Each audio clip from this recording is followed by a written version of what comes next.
Hello, beautiful people. It is your girl Javicia, and I am back with another video. So, I don't know if you guys can tell with my energy that I'm a little off right now. I wasn't sure if I was going to share this experience with you guys. It still doesn't quite sit well with me. I'm still trying to process it, still trying to get over it. I know some people, when I tell them this story, like my dad, feel like I should be able to get over it, right? But it's my truth. It's what happened to me. It is my experience, and I'm entitled to feel however I want to feel about what happened.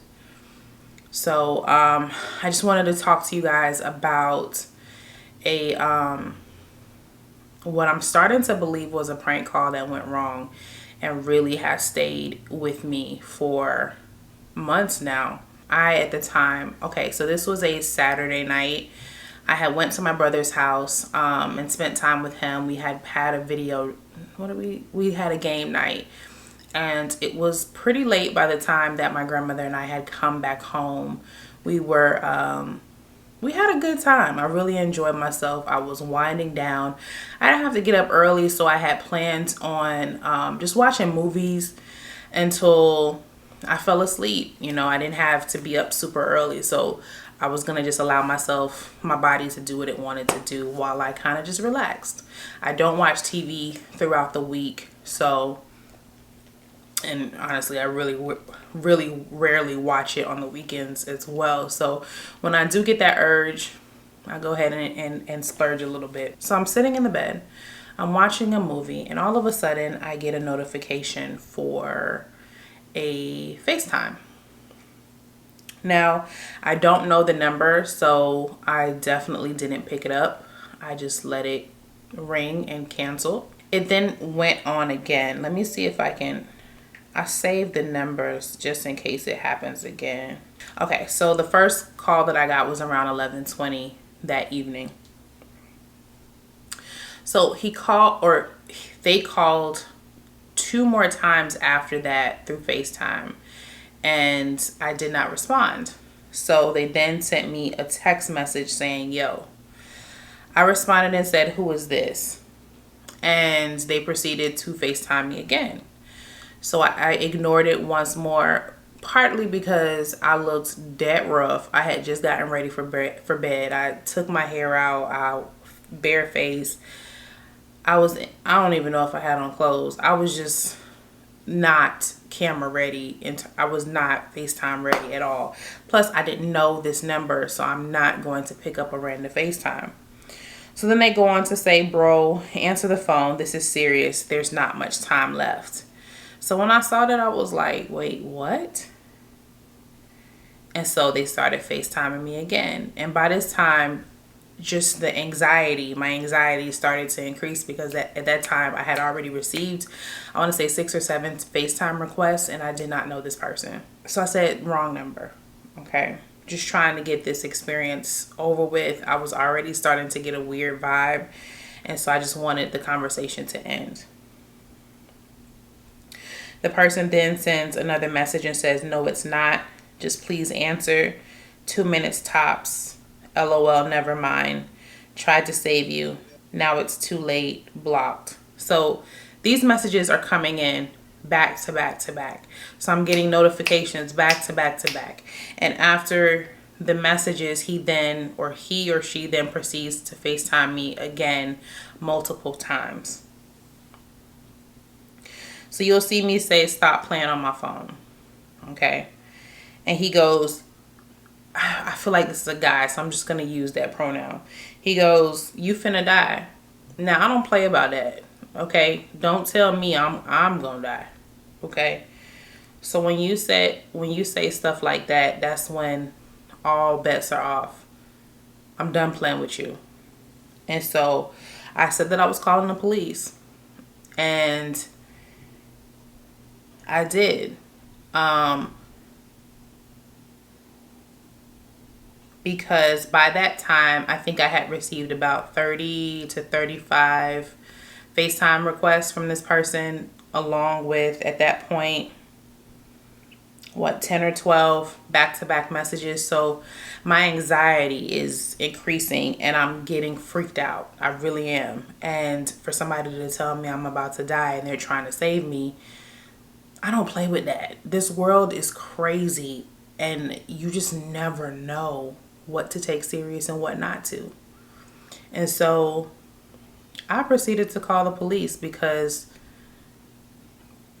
the circumstances that I was in at that very moment, it wasn't safe. It wasn't safe for me. It wasn't safe for my grandmother. And so I called the police. Now, let me tell you, there's a part that I'm missing here in terms of why this situation was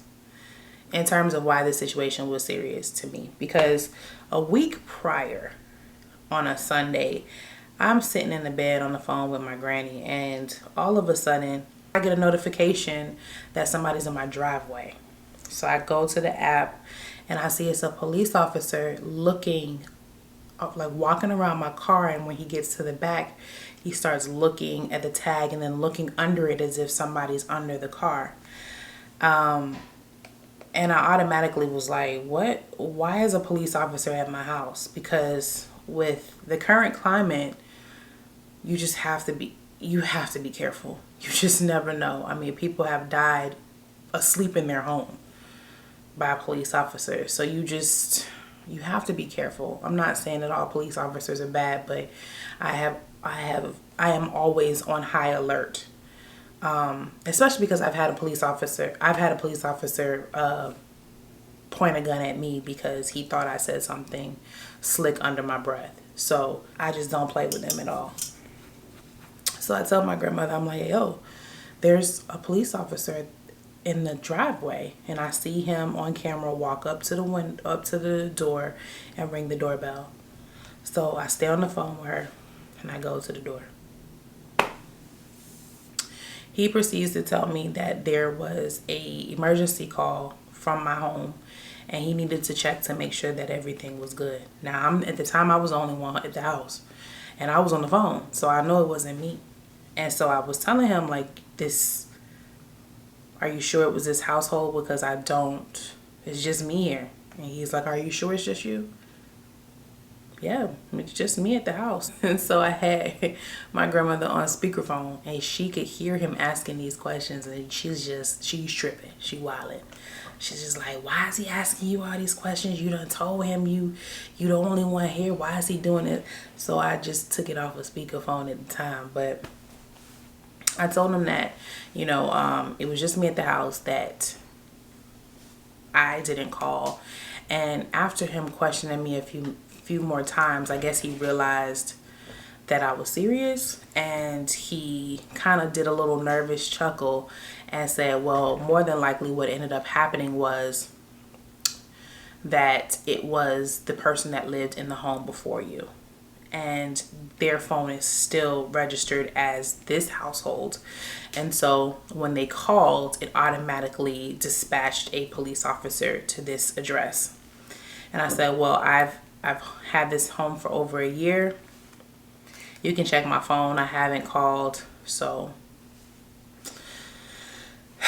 he told me to have a good day. Let me know if there was anything.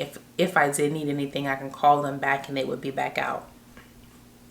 But I say all of that to say that situation had happened a week prior. So I was already on the fence.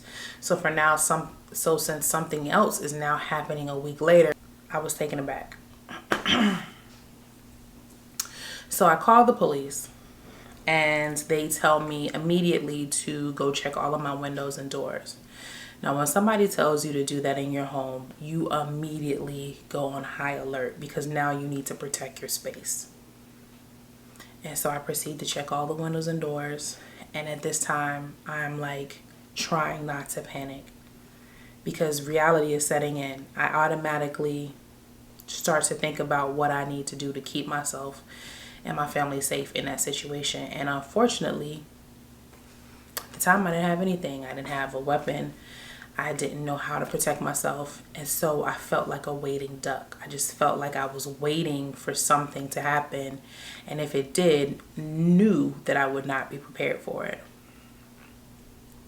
So that they told me that someone would be dispatched out to my house to just check the area, but in the meantime get in one place and just stay there and kind of wait to see if anything happened. So I want to say 15 minutes later, I get a phone call from an unidentified number. And at first I wasn't going to answer, but something told me to answer the phone. And so I did. I pick up the phone, and the person on the phone identifies themselves as a detective and says he's been driving around in the area and nothing looks out of the ordinary. He asked me if I'm okay, and then asked me for the phone number that was used. They ran the number, and unfortunately they weren't able to find anything, and said that more than likely the person used a blocker so that I wouldn't know their real phone number. He then said that he wasn't going to come to the house, but he was going to drive around the area for a little while, and if anything happened, then I could call that direct number to alert him, and he was within 2 minutes of me. And so I looked back down at my phone, and at that time that person goes, "LOL, it's a joke. Good night, whoever you are." And so now that was just like a punch in the gut, because I had gone through so many emotions. I was terrified, and now you're telling me that it was a joke. Who plays like that? But what type of person do you have to be to play on somebody's phone like that? You don't know who I am. You don't know what type of mental space I'm in, and you play on somebody's phone like that? That doesn't make sense to me. And you've left a mark on me. I still think about that to this day, because I just did not, it really wasn't the situation itself, but it was the idea that I was a sitting duck. I was just waiting for whatever to happen, whatever that was going to happen, knowing that if it did happen, I wouldn't be able to protect myself nor my family. And that is a feeling that has stayed with me. And so since then, I have done some things, put some things in place, and taken some classes and things like that to make sure that I will never feel that way again, because that is not something that I would wish on anyone, having that type of feeling. And just to finish that story off, so after I spoke to the detective and he told me to stay, in one room with my family, and to just wait till morning, and if anything happens to give him a call, I sat in the room and I couldn't sleep. I just laid there. I did not sleep until morning, because I just had no idea if that was real, if there was anything that was really happening. And I made a promise to myself that I would never allow myself to be put in that situation again. And so I'm sharing this story with you guys in hopes that you never have to go through it, and just to let you know that you should make sure that you are protected. Make sure that you have whatever it needs, and whatever you need to feel safe in your own home. Do not leave it up to chance, because you just never know if that situation is going to happen to you. So please be careful, especially women in this day and age. We really have to be careful. There was a woman that just died in her own home and was killed by a maintenance man who had a key to her home. So please don't feel just because your name is on that lease or on that mortgage that you are safe when you walk into your home. You might not be. I don't really have a moral to this story. Yes, I do. Just protect yourself. Make sure that you are protected. I hope this message resonates with somebody. I will see you guys in the next video, and I hope you have a great rest of your day.